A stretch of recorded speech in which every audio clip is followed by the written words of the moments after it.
মাননীয় চেয়ারম্যান অত্যন্ত ভদ্র মানুষ, কিন্তু আমাদের যোগ্যদের চাকরি না বাঁচালে, আমাদের পেটে লাথি মারলে আমরা আর আদর্শের বুলি আওড়াতে পারবো না। আমরা চাই না তিনি এখানে আটকে থাকুক। সুতরাং পরিষ্কার বক্তব্য, তাকে বলুন 1 বছর সময় পেয়েছে। 22 এপ্রিল 2024, আজকে 22 এপ্রিল 2025, নাটক চলছে বাংলার যোগ্য শিক্ষকদের নিয়ে। আমরা ধরে ফেলেছি মুখ্যমন্ত্রীর চালাকি, তার ললিপপ, ভলান্টিয়ারি শিক্ষকতার যে নিদান, যোগ্য শিক্ষকরা ধরে ফেলেছে। চালাকি করবেন না, এরা বীর ক্ষুদিরামের বাংলা, সেই রক্ত আমাদের ধমনীতে বইছে। মুখ্যমন্ত্রী, যে আন্দোলন আপনি বলেন, সেই আন্দোলনের রক্ত আমাদের শরীরে বইছে, আমাদের ধমনী শিরায় বইছে। আপনাকে পরিষ্কার ভাবে বলতে চাই, আপনার মোকাবিলা করার জন্য আমরা এসেছি। যোগ্যদের চাকরি কিভাবে ফিরিয়ে দেবেন আপনি সিদ্ধান্ত নিন। পাতাল থেকে হলেও ওই যে মিরর কপিগুলো রয়েছে সেগুলো আপনি উদ্ধার করে আপলোড করে দিন। পরিষ্কার বক্তব্য মুখ্যমন্ত্রী।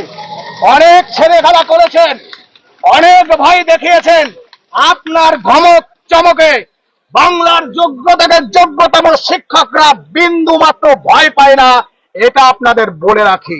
মুখ্যমন্ত্রী, যার কথা ছাড়া এ রাজ্যের একটা গাছের পাতাও নড়ে না, একটা বাথরুম উদ্বোধনও হয় না, তার SBIB আছে, তার নাকের ডগায় বসে ওই যে মিনিস্টার পার্থ চ্যাটার্জি এখন জেলের গারদে ভাত খাচ্ছে, তিনি কোটি কোটি টাকার চাকরি বিক্রি করে দুর্নীতি করেছে।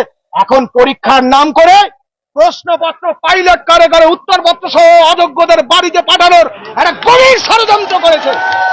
আমরা যোগ্যরা আমাদের রক্ত দিয়ে হলেও, আপনাদের বলে দিয়ে, আমরা নিরস্ত্র শিক্ষক, আমাদের রক্ত দিয়ে হলেও মুখ্যমন্ত্রীর এই ষড়যন্ত্রকে আমরা রুখে দেব। সেই রুখে দেওয়ার জন্যই আমরা এসেছি।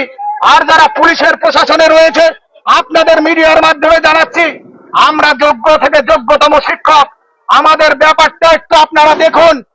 আমাদের জীবন নিয়ে কিভাবে এ রাজ্যের মুখ্যমন্ত্রী ছিনিমিনি খেলছে, আপনারাও প্রতিরোধ গড়ে তুলুন।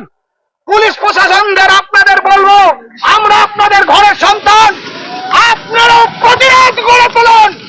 বাংলার ঘরে ঘরে প্রতিরোধ গড়ে তুলুন।